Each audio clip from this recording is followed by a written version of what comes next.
கர்த்தருக்குள் பிரியமானவர்களே, இயேசு கிறிஸ்துவின் இனிதான நாமத்திலே உங்களுக்கு அன்பின் வாழ்த்துக்கள். அன்பர் அழைக்கிறார் ஊழியத்தின் சார்பிலே வாரம் ஒரு வார்த்தை நிகழ்ச்சியின் மூலம் உங்களை சந்திப்பது மிகுந்த மகிழ்ச்சி. நாம் ஒரு பாடலை பாடி தேவ செய்திக்குள்ளாக கடந்து செல்லுவோமா?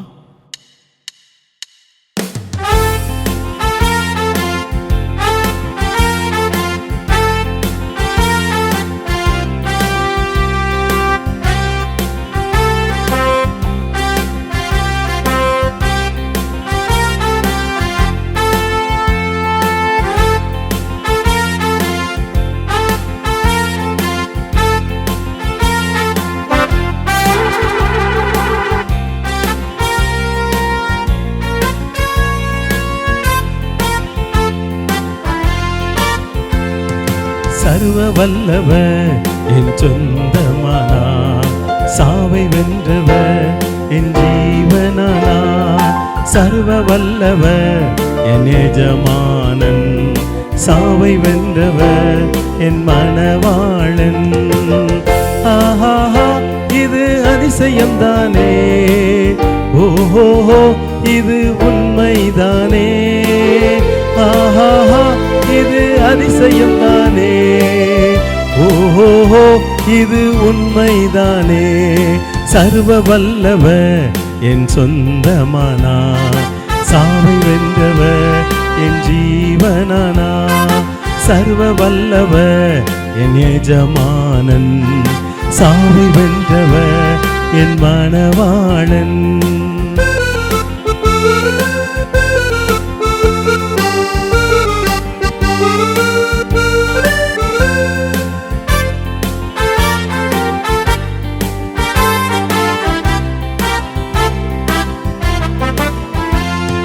கண்டு கொண்டே ஒரு புதையல், பெற்று கொண்டே ஒரு பொக்கிஷம்.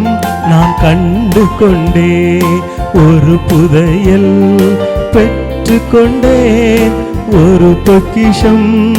இயேசுதான் என் இரட்சகர், இயேசுதான் என் ராஜா, இயேசுதான் என் இரட்சகர், இயேசுதான் என் ராஜா.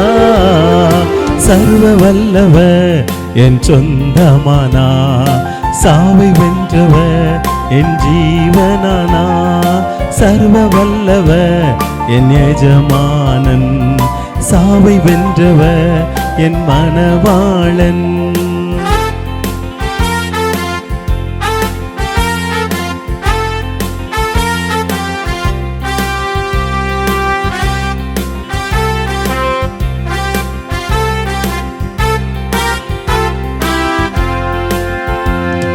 சந்தோஷமும் சமாதானமும் என் உள்ளத்தில் பொங்குதையா. சந்தோஷமும் சமாதானமும் என் உள்ளத்தில் பொங்குதம்மா. பாவமெல்லாம் போக்கிவிட்டா, பயங்களெல்லாம் நீக்கிவிட்டா. பாவமெல்லாம் போக்கிவிட்டா, பயங்களெல்லாம் நீக்கிவிட்டா. சர்வ வல்லவர் என் சொந்தமானா, சாவை வென்றவர் என் ஜீவனானா. சர்வ வல்லவர் என் எஜமானன், சாவை வென்றவர் என் மணவாளன். ஆஹா, இது அதிசயம்தானே, ஓஹோ இது உண்மைதானே. ஆஹா, இது அதிசயம்தானே, ஓஹோ இது உண்மைதானே. சர்வ வல்லவர் என் சொந்தமானா, சாவை வென்றவர் என் ஜீவனானா. பிரியமானவர்களே, இந்த நாளிலும் தேவ செய்திக்காக ஆண்டவர் கொடுத்த வேத பகுதி யாத்திரையாகமங்களின் புஸ்தகம் 34ஆம் அதிகாரம் 10ஆம் வசனம். உங்களுக்காக நான் அதை வாசிக்கிறேன். அதற்கு அவர், இதோ நான் ஒரு உடன்படிக்கை பண்ணுகிறேன். பூமி எங்கும் எந்த ஜாதிகளிடத்திலும் செய்யப்படாத அதிசயங்களை உன் ஜனங்கள் எல்லாருக்கும் முன்பாகவும் செய்வேன். உன்னோடே கூட இருக்கிற ஜனங்கள் எல்லாரும் கர்த்தருடைய செய்கையை காண்பார்கள். என்னோடே கூட இருந்து உன்னோடே கூட இருந்து நான் செய்யும் காரியம் பயங்கரமாயிருக்கும். இங்கே வேத ஆதாரத்துக்காக நமக்கு கொடுக்கப்பட்டிருக்கிற இந்த பகுதியில் கடைசி வாக்கியத்தை நான் உங்களோடு வாசிக்கிறேன். உன்னோடே கூட இருந்து நான் செய்யும் காரியம் பயங்கரமாயிருக்கும். கர்த்தருக்குள் பிரியமான தேவ பிள்ளைகளே, இந்த பகுதியை நாம் நன்றாக அறிந்திருக்கிறோம். மோசே ஆண்டவராலே தெரிந்து கொள்ளப்பட்டு அங்கே மோசே இஸ்ரவேல் மக்களை வழிநடத்துகிற அந்த சூழ்நிலையிலே ஆண்டவர் மோசேக்கு கொடுக்கிற ஒரு மிகப்பெரிய வாக்குத்தத்தமான ஒரு காரியம் பாருங்கள். அவர் சொல்லுகிற மிக மிக முக்கியமான ஒரு காரியம் என்னவென்றால், உன்னோட கூட இருந்து நான் செய்யும் காரியம் பயங்கரமாயிருக்கும். கர்த்தருக்குள் பிரியமான தேவ பிள்ளைகளே, இன்றைக்கு மோசேக்கு மாத்திரமல்ல, நமக்கும் ஆண்டவர் கொடுக்கிற ஒரு வாக்குத்தத்தமான ஒரு காரியம் என்னவென்றால், உன்னோட கூட இருந்து நான் செய்யும் காரியம் பயங்கரமாயிருக்கும். கர்த்தருக்குள் பிரியமான தேவ பிள்ளைகளே, நாம் ஒவ்வொரு காரியத்திலேயும் யாராவது நமக்கு துணையாக இருப்பார்களா என்று எதிர்பார்க்கிறவர்களாய் காணப்படுகிறோம். எந்த ஒரு காரியத்தை நாம் செயல்படுத்த விரும்பினாலும் கூட யார் எனக்கு துணையாக இருப்பார்கள்? என்னுடைய நண்பர்களோ, உறவினர்களோ, பிள்ளைகளோ, பெற்றோர்களோ, யாராவது ஒருவர் எனக்கு துணையாக இருக்க மாட்டார்களா என்ற அந்த ஏக்கம் மனிதனுக்குள்ளாக கடந்து வந்து விடுகிறது. இங்கே மோசே ஒரு காரியத்தை குறித்து தயங்குகிற அந்த சூழ்நிலையிலே ஆண்டவர் அவர் கொடுக்கிற ஒரு வாக்குத்தத்தமான ஒரு காரியம் என்ன? உன்னோட கூட இருந்து நான் செய்யும் காரியம் எப்படிப்பட்டதாக இருக்கும்? பயங்கரமாக இருக்கும் என்று சொல்லுகிறார். பயங்கரமாக இருக்கும் என்று சொல்லுகிறார். கர்த்தருக்கு பிரியமான தேவ பிள்ளைகளே, எப்படிப்பட்ட ஒரு வாக்குத்தத்தமான காரியம் பாருங்கள். ஆண்டவர் நம்ம கூட இருக்கும் பொழுது அந்த காரியம், அவர் எப்படிப்பட்ட காரியத்தை, பயங்கரமான காரியங்களை செய்கிறவராக இருக்கிறார். ஆதியாகமத்தின் புஸ்தகம் 26ஆம் அதிகாரத்தை நாம் எடுத்துக்கொள்வோம் என்றால், அங்கே ஈசாக்கு என்ற அந்த தேவ மனிதனை குறித்து அங்கே சொல்லப்பட்டிருக்கிறது. ஆதியாகமம் 26ஆம் அதிகாரத்திலே பிரியமானவர்களே, ஈசாக்குக்கும் அபிமெலேக்குக்கும் அங்கே நெருக்கங்கள், பிரச்சனைகள் வருகிற பொழுது ஈசாக்கை குறித்த ஒரு பயம் அபிமெலேக்குக்கு வந்து விடுகிறது. ஈசாக்கு அந்த தேசத்திலே விதை விதைத்து கர்த்தர் அவரை ஆசீர்வதித்ததினால் 100 மடங்கு பலன் பெற்றார். இவைகளை எல்லாம் அபிமெலேக்கு பார்த்த பொழுது அவர் மிகவும் பயந்து, ஐயோ, இந்த மனிதர் எங்களோடு இருக்க வேண்டாம், நீர் வேறு இடத்துக்கு சென்று விடும் என்று அவரை தன்னுடைய தேசத்தை விட்டு அனுப்பி விடுகிறார்.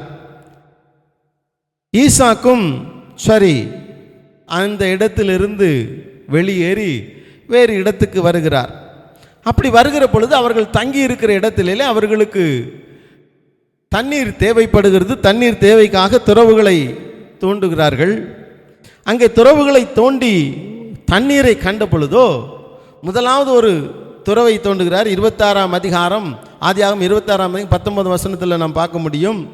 அங்கே அவர்கள் நீரூற்றை கண்ட பொழுது கேராரூர் மேய்ப்பர்கள் அவர்களோடு, ஈசாக்கின் மனிதர்களோடு வந்து வாக்குவாதம் செய்து இது எங்களுக்குரியது என்று சொல்லுகிறார்கள். பாருங்கள், அங்கே அந்த நீரூற்றுக்கு ஈசாக்கு ஏசேக்கு என்று பெயர் வைத்து விட்டு அதை விட்டு கடந்து செல்லுகிறார். அடுத்ததாக ஒரு இடத்துல போய் அங்கே துறவை தோண்டுகிறார். அங்கே நீரூற்று கிடைக்கிறது. அங்கேயும் அவர்கள் வந்து என்ன செய்கிறார்கள்? வாக்குவாதம் பண்ணுகிறார்கள். அங்கே வாக்குவாதம் பண்ணது மறுபடியுமாக என்ன செய்கிறார்? அவர் அந்த இடத்திலிருந்து கடந்து செல்லுகிறார்.